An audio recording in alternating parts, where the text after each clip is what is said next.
नमो अरिहन्ताणं नमो सिद्धाणं नमो आयर्याणं नमो वज्रायणं नमो लोये सवसाहुणं मङ्गलं भगवान् वीरो मङ्गलं गौतमो गणी मङ्गलं कुन्दकुन्दार्यो जैनधर्मस्तु मङ्गलम् सर्वमङ्गलमाङ्गल्यं सर्वकल्याणकारकं प्रधानं सर्वधर्माणां जैनं जयतु शासनं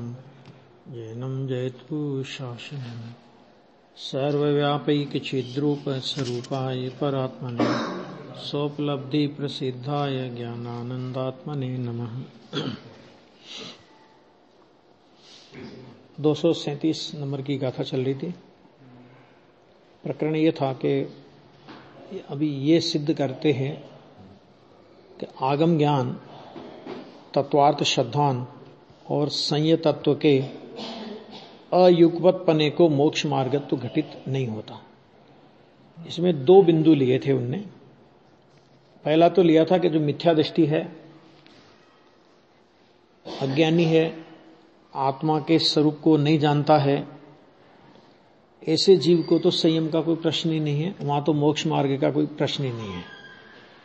और दूसरा, आत्मा की श्रद्धा करते हुए भी जब तक वीतराग संयम जीवन में नहीं आवे, है ना, तो उसकी सिद्धि होने वाली नहीं है, पूर्णता नहीं होगी, मैंने सिद्धि नहीं होगी। मोक्ष मार्ग तद्भव मोक्षगामी नहीं हो सकता, वो ये समझ लो, ठीक है। ऐसा आगे अभी इसमें देखो, इसी में जो चला था कल, थोड़ा सा यहां तक हो गया था। आगम बल से, दूसरा पैरा है टीका का, आगम बल से सकल पदार्थों को विस्पष्ट तर्कना। देखो इसमें 2 बातें हैं। जो धर्मात्मा भी होएगा ना, तो सकल पदार्थ, मतलब एक ये भी चर्चा है कि केवल ज्ञानी अपने सकल ज्ञान से, मतलब प्रत्यक्ष ज्ञान से, समझ लो प्रत्यक्ष ज्ञान से वो सकल पदार्थों को जानते हैं। और जब पूरा का पूरा जानते हैं तो उनको कोई तर्क ना करने की वहां आवश्यकता नहीं बचती, क्योंकि पूरा स्पष्ट है ना। उनके ज्ञान में नए भी नहीं होता। क्यों नहीं होता? क्योंकि ज्ञान में नए तो तब होवे जब मुख्य गुण करने की आवश्यकता पड़े। वहां तो सभी कुछ जानने में आ रहा है। अब जो अभी पूर्णता को प्राप्त नहीं, जो साधक है, उसको पहले किसी भी पदार्थ का निर्णय करेगा वो, तो निर्णय किसके बल पर करेगा? तो उन्होंने लिखा आगम बल पे, आगम के बल पे, जिनागम के बल पे। उसमें लिखा है 144 नंबर की गाथा है, प्रथम तो श्रुत ज्ञान के अवलंबन से ज्ञान स्वभावी आत्मा का निश्चय करके। श्रुत ज्ञान, श्रुत ज्ञान का मतलब ज्ञानी की देशना अथवा तो जिनवाणी, ठीक है। तो ना आगम वचन कहने का मतलब ये आगम वचन, क्योंकि दूसरा कोई उपाय नहीं है। आत्मा कैसा है इसका हम निर्णय कैसे करें? तो हमारे पास दूसरा क्या उपाय है? अनुभव तो बाद में आएगा, अनुभव तो तब होगा जब निर्णय होगा, लेकिन निर्णय कैसे होगा?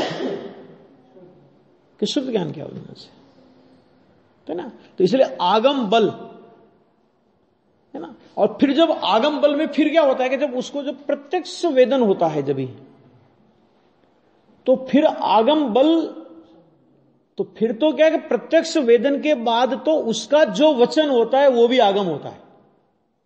क्यों? क्योंकि प्रत्यक्षता से बड़ा कोई प्रमाण नहीं है। समझ आ गया? आत्मा ऐसा है वैसा है, हमने बहुत सारे शास्त्रों के माध्यम से आत्मा के बारे में बहुत प्रकार से जाना, ठीक है, आत्मा के बारे में बहुत प्रकार से जाना, लेकिन आत्मा को तब तक नहीं जाना जब तक आत्मा का अनुभव नहीं किया, साक्षात स्वसंवेदन नहीं हुआ, तब तक हमने आत्मा को नहीं जाना। आत्मा के बारे में जाना आगम बल पे, है ना। और आत्मा के बारे में जान करके फिर जब उसी अपने वर्तमान उपयोग को उस स्वभाव के सन्मुख करता है तो आत्मा का साक्षात्कार करता है। और जिस समय आत्मा का साक्षात्कार करता है तो फिर बोलते हैं कि इसने आत्मा को जाना, ठीक है। और जब उसने आत्मा को जाना, साक्षात अनुभव से आत्मा को जाना, तो पहले जो शास्त्र के आधार से आत्मा को जाना था, तो उसको फिर व्यवहार ज्ञान कहने में आएगा। समझा क्या? दो बातें, निश्चय स्वसंवेदन प्रकट हो तो शास्त्र के बाद, तो उसके पहले जो शास्त्र के माध्यम से जाना था, शास्त्र के द्वारा जो निर्णय किया था, जिसको जिनवाणी शब्द ज्ञान कहती है, जिसको जिनवाणी शास्त्र ज्ञान कहती है, कि वो शास्त्र ज्ञान अथवा वो शब्द ज्ञान, वो व्यवहार सम्य ज्ञान कब नाम पाएगा? कि जब वो जैसा भगवान आत्मा को शास्त्र के माध्यम से जाना था, वैसा प्रत्यक्ष स्वसंवेदन से निर्णय करके अनुभव करे, तो ये निश्चय सम्य ज्ञान प्रकट हुआ। और निश्चय सम्य ज्ञान प्रकट हुआ तो उस पहले के निर्णय को व्यवहार सम्य ज्ञान तब कहा जाएगा। वही वाली बात है जो मुनिराज के स्वरूप के संबंध में होती है नहीं, कि द्रव्यलिंगपना पहले धारण किया और पीछे सामायिक में बैठे, और सामायिक में बैठने पर उनको सप्तम गुण स्थान में अंतरंग भावलिंग दशा प्रकट हुई, तो उनने जो पहले द्रव्यलिंग धारण किया था उस पर द्रव्यलिंग का आरोप आएगा। निश्चय पूर्वक व्यवहार होता है, ये जिनागम का सिद्धांत कहीं भी टूटना नहीं चाहिए। और निश्चय के बिना व्यवहार कभी नहीं होता। जिनागम के इस सिद्धांत की सदैव स्थापना रहनी चाहिए। दोनों बातें ना, निश्चय के बिना व्यवहार नहीं होता और निश्चय पूर्वक व्यवहार होता है। ठीक है, ये दोनों बातें जिनागम की है। अभी यहां तो अज्ञानी की बात करी थी, बहुत अच्छी, कल भी चर्चा आई थी, बहुत, ये तो इतना कभी मतलब दोबारा पढ़ते ना इसको अपन, तो उसमें फिर अब कोई और नई बात दिमाग में आती है कि नहीं ये भी बहुत अच्छी बात आई है, ये भी बहुत अच्छी बात आई है। देखो, आगम बल से सकल पदार्थों की विस्पष्ट तर्कना करता हुआ भी, ये तो अज्ञानी की बात कर रहे हैं अभी, तो वो क्या करता है, प्रत्यक्ष अनुभव तो है नहीं उसको, और आगम बल बहुत है। और आगम बल इतना है कि आगम का इतना अभ्यास है कि समस्त पदार्थों की विस्पष्ट तर्कना करता है। विस्पष्ट मतलब बहुत अच्छी, जैसे बहुत अच्छी तर्कना, तर्क युक्ति आगम सब आपको देगा, और बहुत अच्छे तर्क वितर्क के द्वारा समझता है, समझा देता है। दोनों बातें आ गई कि वो खूब तर्कना वर्कना करे, खूब 11 अंग 9 पूर्व का उगाड़ होवे तो ऐसे थोड़ी हो जाता है। 11 अंग 9 पूर्व तक का भी इसी श्रेणी में आएगा ना, तो वो सभी आ गए, तो उससे ज्यादा तर्कना कौन करेगा? प्रत्यक्ष से थोड़ा नीचे, पर प्रत्यक्षवत मतलब प्रत्यक्ष नहीं है, ये भी आप और हम नहीं पकड़ सके, समझ लो ऐसा भी जीव हो। 11 अंग 9 पूर्व का पाठी है, अब सामान्य जीव क्या पकड़े उसको कि इसमें क्या गलती होगी, है ना? हाँ, वो तो अभव्य सेन जैसे पकड़ में आ गए, क्योंकि गलतियां ज्यादा करी थी उनने।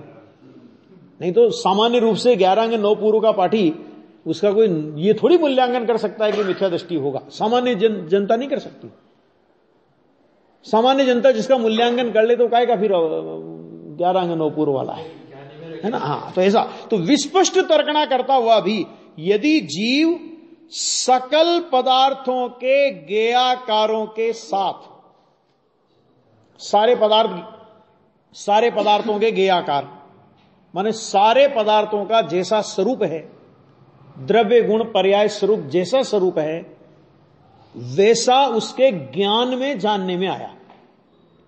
क्या कहा? सकल पदार्थों का, विश्व के सकल पदार्थों का जैसा स्वरूप है, उत्पाद वे द्रव्य स्वरूप, द्रव्य गुण और पर्याय स्वरूप, जो स्वरूप है वो उसके ज्ञान में जानने में आया। तो उन्होंने कहा कि सकल पदार्थों के ज्ञेयाकारों के साथ मिलित होने वाला, ठीक, विशद एक ज्ञान जिसका आकार है। कि कैसा ज्ञान आकार है?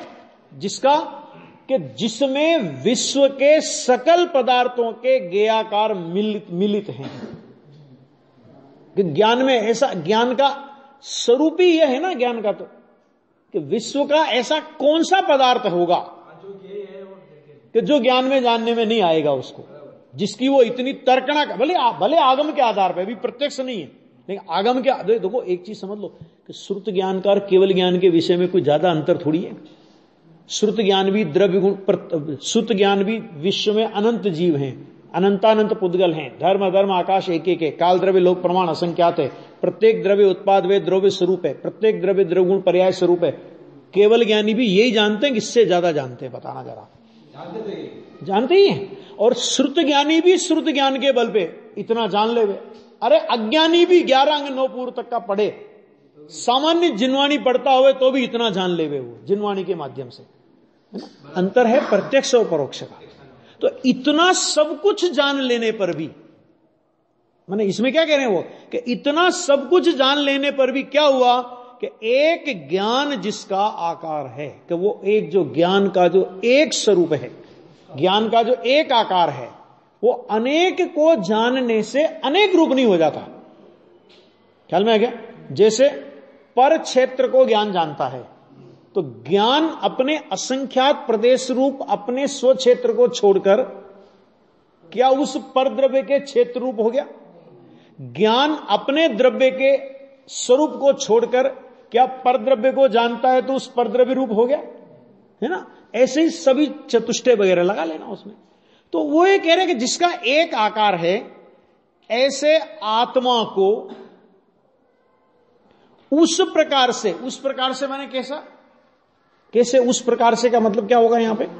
तो उस प्रकार से का मतलब जिसमें अनेक गेयाकार एक साथ, अनेक गेयाकारों के साथ मिलित होने पर भी अनेक पदार्थों के गेयाकारों, बहुवचन हो गया ना, पदार्थों, देखो पदार्थों बहुवचन, और उनके गेयाकार। अब उनके गेयाकार क्या है? पदार्थों के गेयाकार क्या है? तो पदार्थों का गेयाकार का मतलब पदार्थ का द्रव्य, पदार्थ का गुण, पदार्थ की पर्याय, पदार्थ के प्रदेश, है ना, अथवा उत्पाद, व्यय, द्रव्य, ये सब, ये उसके गेयाकार है। माने ये उसका सर्वस्व। गेयाकार का मतलब क्या होता है? तो उस पदार्थ में जो होगा, तो उस पदार्थ में जो है उस सब को जानेगा। तो उस पदार्थ में क्या है? उत्पाद, व्यय, द्रव्य है, द्रव्य गुण पर्याय है, प्रदेश है, इसके अलावा क्या है? अथवा दूसरी तरह से कहो तो हर पदार्थ का अपना अपना सो चतुष्टय है, द्रव्य है, क्षेत्र है, काल है, भाव है ना। तो उन गेयाकारों के साथ मिलित, अब देखो मिलित का भी अच्छा अर्थ किया है नीचे,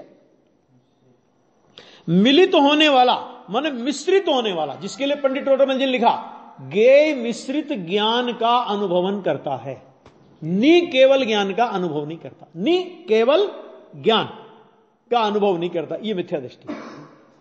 मतलब क्या कि ज्ञान में गेय की मिश्रितता से अज्ञानी को ज्ञान गेय रूप भाषित होता है। ज्ञानी को गेयों में ज्ञान दिखता है, गेयाकारों में, ज्ञानी को उन गेयाकारों में ज्ञान दिखता है, और अज्ञानी को अपनी ज्ञान की परिणति में गेय दिखते हैं। समझा गया? मानो उसकी इतनी एकता गेय के साथ हो जाती है। इसलिए पंडित जी साहब ने लिखा नी केवल ज्ञान का अनुभव नहीं करता, गेय मिश्रित ज्ञान का ही अनुभव करता है। 170 तीर्थंकर विधान में भी ये पूजा में ये बात आती है, आज तक चखा ज्ञान गेय मिश्रित ज्ञान का स्वाद चखा, ऐसा ये सब आता है उसमें। तो मिश्रित होने वाला संबंध को प्राप्त। अब संबंध क्या है यहां पे? निमित्त नैमित्तिक संबंध। गेय और ज्ञाय का कौन सा संबंध है? कि गेय और ज्ञाय का निमित्त नैमित्तिक संबंध है। ज्ञान की पर्याय और गेय, तो वो ज्ञान की पर्याय में गेय निमित्त, यानी गेयाकारों के आकार निमित्त, द्रव्य गुण पर्याय उनका, है ना। और इधर उन गेयाकारों को ज्ञान की पर्याय निमित्त, ज्ञान की पर्याय में वे निमित्त और उनमें ज्ञान की पर्याय निमित्त, यानी केवल ज्ञान लोकालोक को केवल ज्ञान निमित्त है। लोकालोक है ना, तो लोकालोक को निमित्त कौन? केवल ज्ञान, क्योंकि उनमें लोकालोक में प्रमेयत्वपना है और केवल ज्ञान में प्रमाणत्वपना है। और इधर से लो तो केवल ज्ञान निमित्त और लोकालोक नैमित्तिक, और लोकालोक की ओर से लो तो लोकालोक निमित्त और केवल ज्ञान नैमित्तिक। ख्याल में आ गया कि नहीं आ गया? लोकालोक और केवल ज्ञान दोनों का परस्पर निमित्त नैमित्तिक संबंध होता है। मतलब ऐसा नहीं होता कि जो निमित्त होता है वो निमित्त, कुमार और घड़ा, तो कुमार निमित्त है कि घड़ा निमित्त है? बताना जरा, बोलो संयम जी, बोलो। काम होता है तो निमित्त होता है। नहीं, काम तो हो रहा है ना, हम कह रहे कुमार और घड़ा। अभी बताओ कौन सा निमित्त निमित्त, कौन किसमें निमित्त है? देखो भैया, अगर आप घड़े को कार्य बना रहे हो तो कुमार निमित्त है, और कुमार की क्रिया को कार्य बना रहे हो तो घड़ा निमित्त है ना। तो जानने को कार्य बनवा रहे हो, तो सुनना ध्यान से अभी, कि जानने को कार्य बना रहे हो तो ज्ञेय निमित्त है, और जनवाने को कार्य बनवा रहे हो तो केवल ज्ञान निमित्त है ना। ऐसा ये बहुत एक है अर्थ,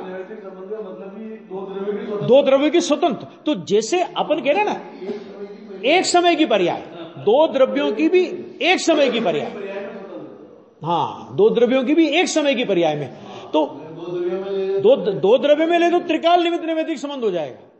100वीं नंबर की गाथा है ना, नित्य कर्तृत्व का प्रसंग आएगा। वो संबंध कह रहे हो ना आप क्या कह रहे हो, संबंध। तो संबंध का मतलब पहले नहीं था, और संबंध का मतलब अगले आगे नहीं रहेगा। तो कम से कम टाइम कितना, एक समय का। दूसरे समय का कोई संबंध नहीं होता। दूसरे समय वैसा का वैसा संबंध खड़ा हो, लेकिन वह का वह संबंध नहीं होता। एक और निमित्त नैमित्तिक में मतलब क्या, कि जो इसकी अपेक्षा से ये निमित्त है और इसकी अपेक्षा से ये निमित्त है। आगे समझ में। तो अभी लोकालोक केवल ज्ञान में निमित्त, और केवल ज्ञान लोकालोक में निमित्त। और गजब की बात यह, तो उस समय ध्यान से सुनना, अभी क्या लोकालोक तो अनादि अनंत है ना, ऐसा नहीं है। जिस समय का केवल ज्ञान निमित्त है, जिस वर्तमान केवल ज्ञान निमित्त, और उधर लोकालोक में भी ज्ञेयत्वपने की वर्तमान योग्यता। क्या कहा, समझा है कुछ? हाँ, वर्तमान योग्यता है ना उसकी। त्रिकालवर्ती पर्यायों में अपने अनंत गुण, अपने त्रिकालवर्ती पर्यायों को हर समय ज्ञान में ज्ञेय बनाने की योग्यता प्रत्येक पदार्थ में पाई जाती है। क्या पाई जाती है? कि वो पदार्थ अपने द्रव्य को, अपने अनंत गुणों को और अपनी त्रिकालवर्ती पर्यायों को, भले प्रकट वर्तमान पर्याय है, ध्यान से सुनना जरा, बहुत गंभीर है मामला है, कि भले पर्याय सारे गुणों की वर्तमान प्रकट है, लेकिन उसमें जो ज्ञान में प्रमेय होने की योग्यता है, क्या ज्ञान में प्रमेय होने की योग्यता है, तो वो त्रिकालवर्ती पर्यायों सहित वर्तमान पर ज्ञान की पर्याय में ज्ञेय होता है। त्रिकाल पर्याय वर्तती नहीं है, वर्तती है वर्तमान पर्याय। और तो वो योग्यता पदार्थ में होगी तभी जनाने में आ रही ना। तो कि वर्तमान की वो जो पर्याय है, हाँ, कि प्रकट है वर्तमान, ध्यान से सुनना, कि प्रकट है वर्तमान, पदार्थ में प्रकट है वर्तमान पर्याय, और पदार्थ में जनवाने की योग्यता, कि त्रिकालवर्ती पर्यायों सहित उस केवल ज्ञान में प्रमेय होने की योग्यता, वो भी वर्तमान है। अगले समय में अगला वर्तमान, उस अगले समय में अगला वर्तमान, फिर अगले समय में अगला वर्तमान, इस प्रकार हर समय का वर्तमान। ध्यान से सुनना, थोड़ा गंभीर है मामला है। हर समय का वर्तमान, और हर समय का वर्तमान कैसा, कि त्रिकालवर्ती पर्यायों सहित। अंतर क्या पड़ा? तो बस अंतर यह पड़ा कि जो वर्तमान पर्याय थी, अगले समय के वर्तमान में वो भूतकाल हो जाएगी, है ना, और वर्तमान पर्याय में जो अगले समय का भविष्य है, वो वर्तमान में वर्तमान हो जाएगा। इतना अंतर पड़ेगा। लेकिन पदार्थ त्रिकालवर्ती पर्यायों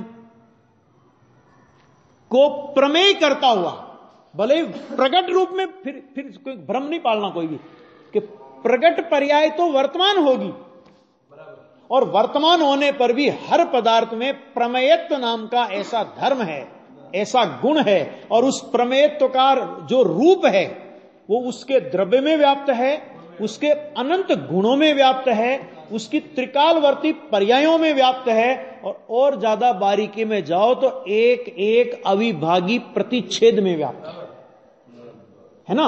इसलिए वो त्रिकालवर्ती पर्यायों सहित जनवाने की योग्यता पदार्थ में हर समय है। तब तक ये अनादि अनंत प्रमेय गुण समझ में आया कि नहीं? केवल ज्ञान नया प्रकट होगा किसी पर्टिकुलर जीव को, वैसे तो केवल ज्ञान का भी तीनों काल में विरह नहीं है।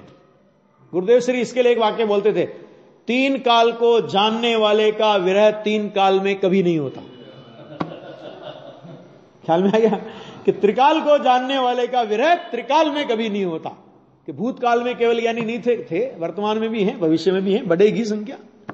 और इसीलिए कहा कि भले ही वे पर्याय, ध्यान से सुनना, कि भले ही वे पर्याय पदार्थ में सत रूप से विद्यमान नहीं है, कौन सी? भूतकाल की और भविष्य काल की पर्याय, लेकिन ज्ञान में वे पर्याय सत है। नहीं होवे तो जाने का कैसे क्या? खींच के तो देखो, क्रमबद्ध पर्याय के सिद्धांत को इधर से उधर हटा के तो देखो जरा, एक एक करके तो देखो कि हर समय का पदार्थ भाई साहब अपनी त्रिकालवर्ती पर्यायों को जनवाने की योग्यता सहित केवल ज्ञान में हाजिरी दे रहा है। अब बदल तो दे, वो पदार्थ तो बदल दे अपनी पर्याय को, पदार्थ बदल दे अपनी पर्याय को, दूसरा तो क्या बदलेगा? वो पदार्थ बदल दे अपनी पर्याय को। हाँ, अनंत केवल ज्ञानियों से क्षमा याचना करनी पड़ेगी, भगवान गलती से ऐसा ये पर्याय जनवा दिए मैंने, अभी नई पर्याय करना है मेरे को। अरे भगवान कहेंगे अगर ये भी तेरी हरकत होती ना, वो भी हमारे ज्ञान में होती बेटा, कुछ चिंता नहीं कर।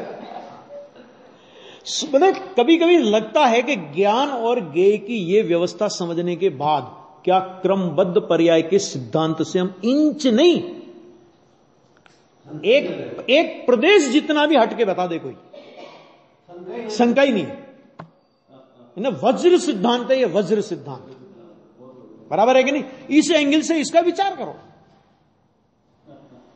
बहुत गजब की गंभीरता है, बहुत गंभीरता है।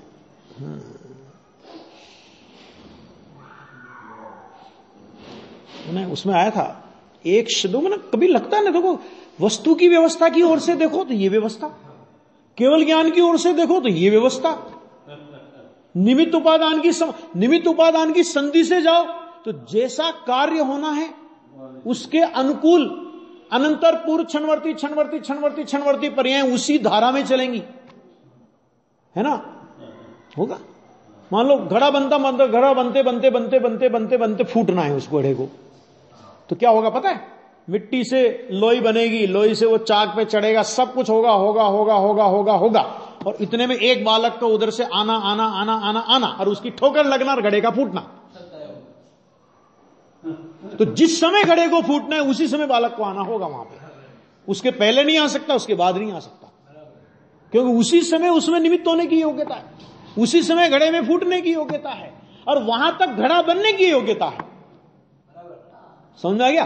देखो वहां तक घड़ा बनने की योग्यता है, तो मिट्टी से लेकर के पर्यायों का प्रवाह घड़े तक आया, और उधर फूटने की योग्यता है तो उधर बालक वहां से घूमता हुआ वहां तक आया। अभी क्या करे? आत्मा का क्या काम है अभी? जानना, मात्र जानना मेरा काम। आ गया? संबंध को प्राप्त आ गया। ये संबंध पर से इतनी चर्चा करने की, अर्थात उन्हें जानने वाला, क्या गजब है, समस्त पदार्थों के ज्ञेयाकार जिसमें प्रतिबिंबित होते हैं, मिलित होने का अर्थ क्या है? प्रतिबिंबित होते हैं, अर्थात उन्हें जानता है। वो पदार्थों का प्रतिबिंब होना कहो, उन्हें जानना कहो, भाषित होना कहो, अवभाषित होना कहो, एक ही बात है ये सब। और जानता है उन्हें, उसके बाद ऐसा स्पष्ट एक ज्ञान ही शब्द का प्रयोग किया। बहुत गंभीर है चर्चा है, सामान्य चर्चा नहीं। ऐसा एक स्पष्ट ज्ञान ही, एक ज्ञान ही, अनेक को जानता है तो भी एक ज्ञान ही आत्मा का रूप है। कि घबराना नहीं, जैसे अनेक, अब इसको उल्टा लो कि जैसे अनेक को जानने पर ज्ञान अनेक नहीं होता, इसी तरह विकार को जानने पर ज्ञान विकारी नहीं होता, निर्विकार को जानने पर ज्ञान निर्विकार नहीं होता। ज्ञान तो निर्विकार के पहले भी जो उसका अपना स्वरूप है उस स्वरूप में था, और विकार को जानने के काल में भी ज्ञान तो उस विकार के स्वरूप से रहित है। बंध और मोक्ष से ज्ञान में, हाँ, इसका मतलब ये कि मैंने परिणति में आत्मा के हर गुण की पर्याय अगर बंध रूप परिणमन कर रही है, ज्ञान बंधता नहीं है। क्यों? क्योंकि अगर ज्ञान भी बंध में बंध जाए तो फिर बंध को जानेगा कौन? सोचो जरा, क्या नहीं होता? ज्ञान भी बंध गया अगर बंध के साथ में, तो फिर बंध है ऐसा जानेगा कौन? कि बंध को जानने वाला तो बंध से नहीं आ रहा है, बंध रूप हो गया हो तो। और इसी तरह जब बंध को जानने के लिए ज्ञान बंध से छूटा रहता है, तो भाई साहब मुक्ति की पर्याय जब होती है आत्मा की, अनंत गुणों की निर्मल पर्याय होती है, तो आत्मा की ज्ञान की मुक्ति नहीं होती, ज्ञान तो पहले से छूटा हुआ है। तो क्या करता है वो? कि मुक्ति के काल में मुक्ति को जानता है। हाँ, बंध को करे तो मुक्ति को करे, जब बंध को नहीं किया तो मुक्ति को कौन करे? तो ज्ञान न बंध को करता है न ज्ञान मुक्ति को करता है। क्यों? क्योंकि कुछ करना वो ज्ञान का स्वरूप नहीं है। कुछ करना वो ज्ञान की डिक्शनरी में कुछ करना है ही नहीं, ज्ञान का स्वरूप ही जानना है। अब जो स्वरूप से ही जानने का बना हुआ है, ज्ञान किसका बना हुआ बताओ जरा? ज्ञान किसका बना हुआ है? कि स्वरूप से ही जानने का बना हुआ है। तो जो स्वरूप से ही जानने का बना हुआ है, उसमें कुछ भी करने की बात कहां से आई? अरे साहब ठीक है, आत्मा मिथ्या दर्शन ना करे कोई बात नहीं, सम्य दर्शन तो करे। कि सम्य दर्शन को भी जाने, करे नहीं, स्वकाल में होता है उसको जाने, ये ज्ञान का काम है। और ज्ञान का ऐसे स्वरूप का निर्णय ही सम्य दर्शन का उत्पाद है। अब सम्य दर्शन क्या करना? ज्ञान के इस स्वरूप का निर्णय करने के बाद भी कोई ये कहे कि अभी मुझे सम्य दर्शन प्राप्त करना है, आचार्य कहते हैं अभी तुझे ज्ञान के स्वरूप का निर्णय ही नहीं हुआ। ज्ञान के स्वरूप का ये निर्णय कि अरे बंध और मोक्ष को जानता है ज्ञान, करता नहीं है, तो तुझे अकर्ता और अभोक्ता स्वभाव का दर्शन हो गया ना। तुझे ये ज्ञान मात्र जानता है, ये करता नहीं है। ये किसको देख करके बोल रहे हो? आत्मा में देखो जरा, आत्मा में बंध है कि मोक्ष है? बोलो, आत्मा में बंध है कि मोक्ष है? कि आत्मा में ना बंध है ना मोक्ष है, तो आत्मा बंध और मोक्ष को क्या करता नहीं जानता है। बात पूरी हो गई यहां पे। इतना होने के बाद अभी कोई कहा अरे इतना तो सब नक्की कर ले, अभी समय दर्शन तो होना है, अभी तो समय दर्शन करना है। भाई साहब, समय दर्शन दूसरा किसका नाम है जरा बताओ? जानता है। तो ज्ञान के स्वरूप का निर्णय हो गया ना। तो ज्ञान के स्वरूप का निर्णय हो गया, तो ज्ञान के स्वरूप का निर्णय ज्ञान परिणति को देख करके नहीं होता। ध्यान से सुनना, क्या कहा? ज्ञान के स्वरूप का निर्णय ज्ञान परिणति को देख करके नहीं होता, उस स्वभाव को देख करके ज्ञान परिणति का निर्णय आता है। स्वभाव को देखोगे तो पर्याय का निर्णय होगा, पर्याय का ख्याल आएगा, पर्याय का ज्ञान होगा। पर्याय के भरोसे पर्याय का ज्ञान नहीं होगा। जब उसने स्वभाव को देख लिया, गुरुदेव से प्रश्न किया किसी ने कि ठीक है साहब, पर की पर्याय को तो आत्मा नहीं करता, कोई बात नहीं, हम भी मानते हैं, नहीं करे। अपनी पर्याय को तुम अपनी इच्छा के अनुसार बदल सकते हैं ना। तुमने कहा कि तुझे पर्याय का निर्णय, तुझे द्रव्य स्वभाव का लक्ष्य होकर के पर्याय के स्वरूप का, तुझे कौन जो पर्याय ये मलिन पर्याय मुझे बदलनी है, तो पर्याय की मलिनता का ज्ञान तुझे मलिन पर्याय के आश्रय से नहीं होगा। निर्मल स्वभाव के आश्रय से यह पर्याय मलिन है, और इस मलिन पर्याय को मुझे बदलना है। कि मलिन पर्याय का ज्ञान तुझे कभी भी उस मलिन पर्याय के लक्ष्य से नहीं होगा कि यह मलिन है। निर्मल स्वभाव को देखेगा तो तुझे मलिन पर्याय का ज्ञान होगा। तो भैया ये बता कि जिसने निर्मल स्वभाव को देख लिया, अब उसे कौन सी पर्याय बदलना? कौन सी पर्याय बदलना उसको? अभी हो गया उसका काम तो पूरा। ये गजब के न्याय है ना, ऐसा है। तो देखो बहुत गजब का है, चर्चा बहुत जोरदार है। तो ये आ गया भैया, ज्ञेयाकारों के साथ मिलित होने पर विशद एक ज्ञान जिसका आकार अर्थात स्वरूप है। आकार का मतलब यहां स्वरूप है। ऐसे आत्मा को उस प्रकार से प्रतीति नहीं करता, अज्ञानी की बात चल रही ना अभी, तो आत्मा का स्वरूप तो एक ज्ञान स्वरूप है, उस आत्मा की प्रतीति नहीं करता, तो यथोक्त आत्मा के, यथोक्त माने जैसा आत्मा का एक स्वभाव कहा गया, ऐसे यथोक्त आत्मा के सद्धान से शून्य होने के कारण, माने सद्धान से शून्य है, आत्मा के सद्धान से शून्य है। क्या मतलब हुआ इसका? आत्मा के सद्धान से शून्य माने क्या है? वो मिथ्या दृष्टि है, सीधा सा आत्मा के सद्धान से शून्य है, इसका मतलब मिथ्या दृष्टि होने के कारण जो यथोक्त आत्मा का अनुभव नहीं करता। अब देखो एक बात शायद एक दिन पहले भी अपन ने चर्चा की थी, अभी थोड़े दिन पहले, देखो यथोक्त आत्मा के श्रद्धांश से शून्य होने के कारण आत्मा, यथोक्त आत्मा का अनुभव नहीं करता। इसका मतलब क्या हुआ कि यदि वो यथोक्त आत्मा की श्रद्धा करता है तो यथोक्त आत्मा का अनुभव भी करता है। नहीं आया समझ? आया कि नहीं है?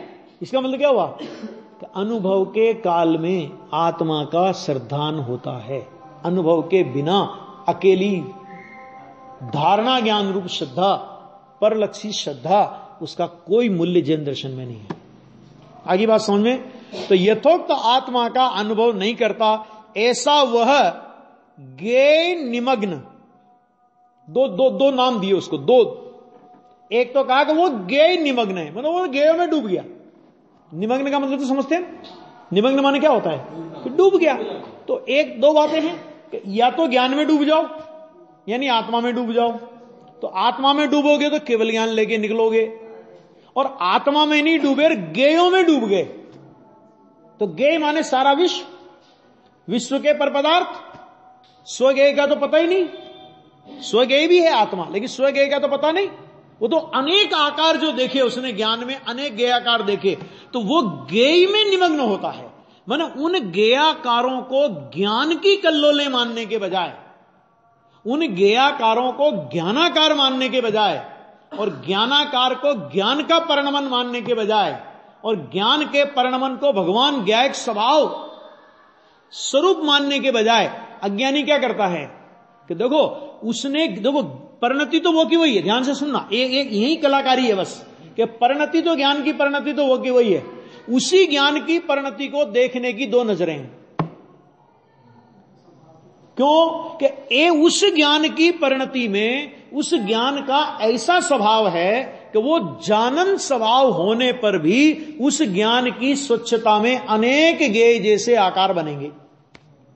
ज्ञान की परिणति कभी ज्ञेयों के आकार से खाली नहीं होगी। ठीक है, अब हमारी नजर, यदि हमारी नजर उस ज्ञान की परिणति में ज्ञेयों को देखने की है,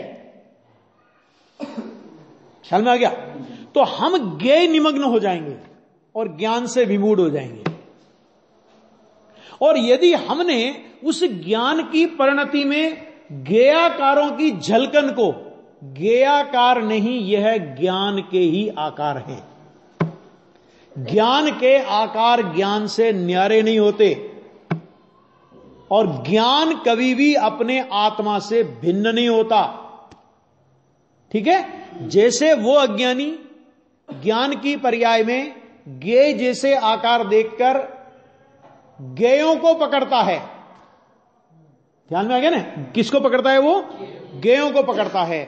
इसी तरह ज्ञानी जीव ज्ञान की पर्याय में ज्ञेयाकारों को गौण करता है तो उसे ज्ञान ज्ञान दिखता है। ज्ञेयाकारों को गौण करो आप तो क्या दिखेगा आपको? कि ज्ञान दिखेगा। अब ज्ञान किससे अभिन्न है? कि ज्ञान जिसका स्वरूप है उससे अभिन्न है। तो ज्ञान जिसका स्वरूप है उससे अभिन्न है, तो ज्ञान है आत्मा का स्वरूप, तो वो आत्मा से अभिन्न है। तो जिसने ज्ञेयाकारों को गौण करके ज्ञानाकार पे आया, ज्ञानाकार माने ज्ञान ज्ञान ज्ञान ज्ञान ज्ञान, और वो ज्ञान आत्मा से अभेद, तो वो सीधा आत्मा तक पहुंच जाएगा। तो वो ज्ञेय निमग्न नहीं होगा, वो ज्ञायक निमग्न होगा, और ज्ञान में विमूढ़ नहीं होगा, बल्कि ज्ञान में सम्य ज्ञानी होगा। बस दृष्टि का फेर है, नजर का फेर है। पर्याय तो वही है, परिणति तो वही है। ज्ञानी को भी वही ज्ञेयाकार झलक रहे हैं, अज्ञानी को भी वही ज्ञेयाकार झलक रहे हैं। लेकिन अज्ञानी ज्ञान में गेयों को देखता है और ज्ञानी गेयों में गेयाकारों में भी ज्ञान के दर्शन करता है।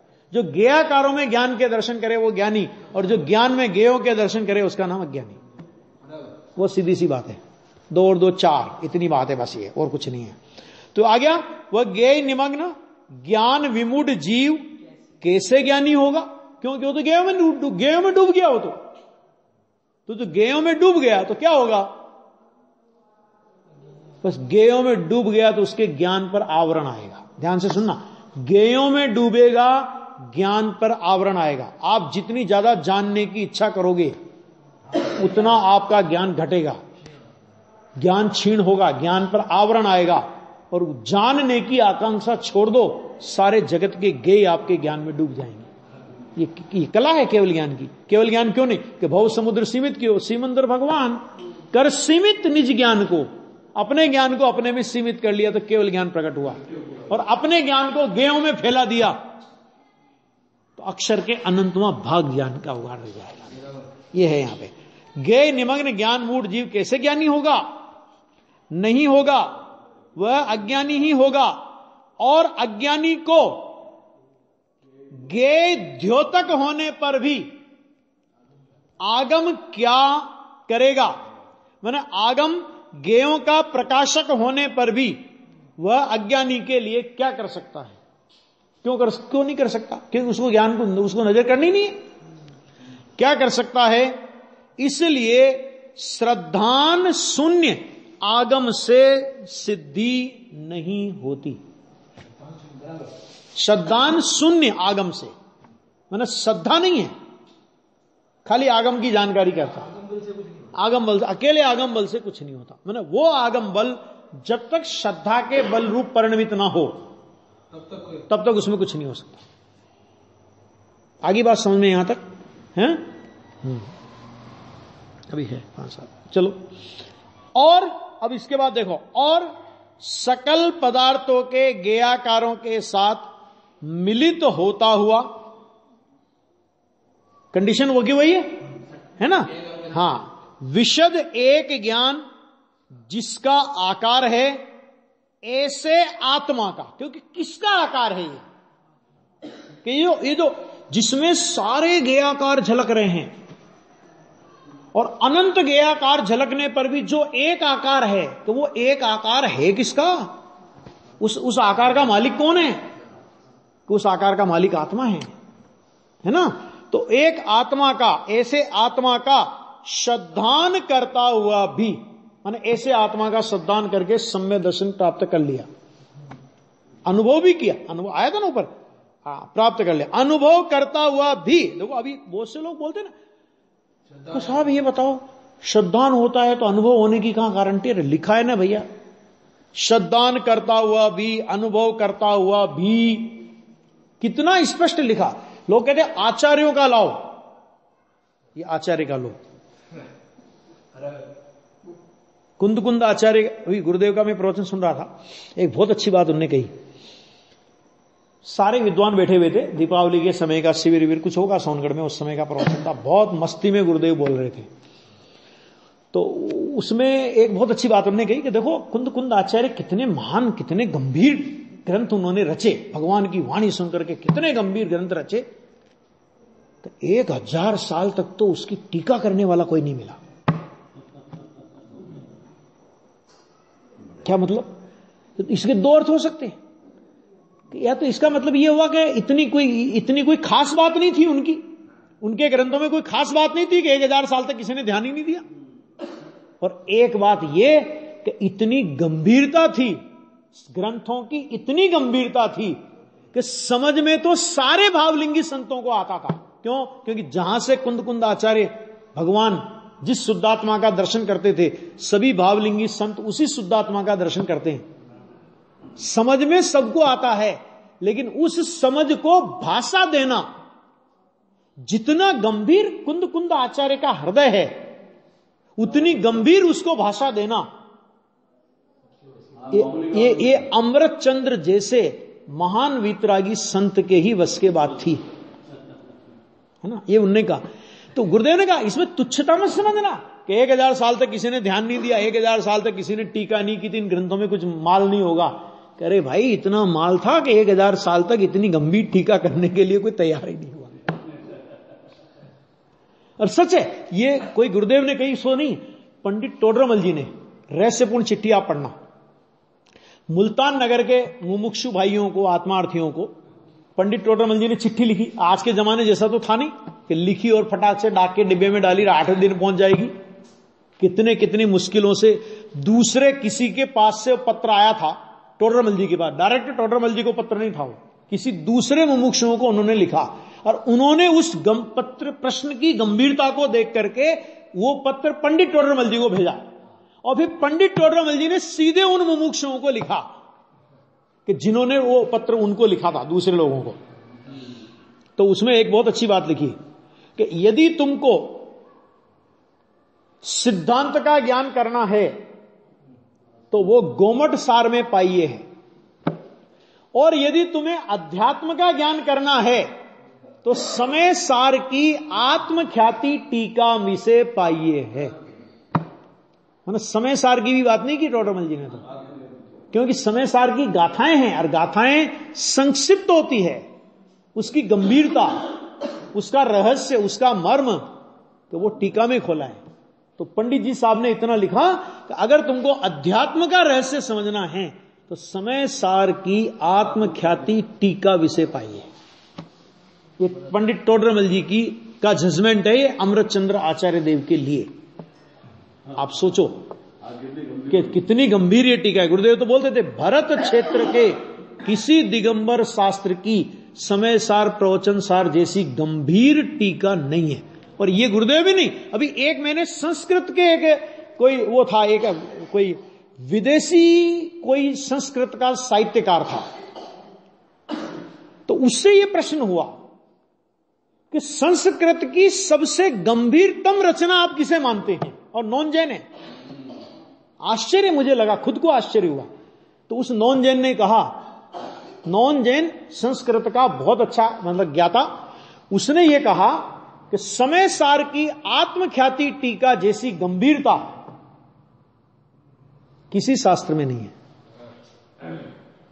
मतलब वो कोई अध्यात्म की गंभीरता की बात नहीं कर रहा, वो अध्यात्म की गंभीरता तो उसको क्या पता पड़े, लेकिन शब्द मतलब उस प्राकृत गाथा के एक एक शब्द की जिस गंभीरतम भाषा में अमृतचंद्र आचार्य देव ने टीका लिखी, उस गंभीरता की बात की कि उसमें छंदों का, उसमें जो चयन हुआ है शब्दों का, उसमें कलसों में जिस तरह के शब्दों का चयन हुआ है, वो अमृतचंद्र जैसे समर्थ आचार्य की कलम की ताकत थी। वो उस संस्कृत के प्रकांड विद्वान ने अमृतचंद्र का लोहा माना है ना। और ऐसे अमृतचंद्र आचार्य देव को क्योंकि मिलान नहीं खाता ना, तो लोगों ने कोशिश की कि ये काष्टा सिंह थे जी, ये काष्टा सिंह में ना जैनाभासी होते थे ना, काष्टा सिंह में ना जैनाभासी, ये तो उस संघ के थे। हाँ ऐसा, तो ये सब है बहुत, अभी आगे और चर्चा करेंगे।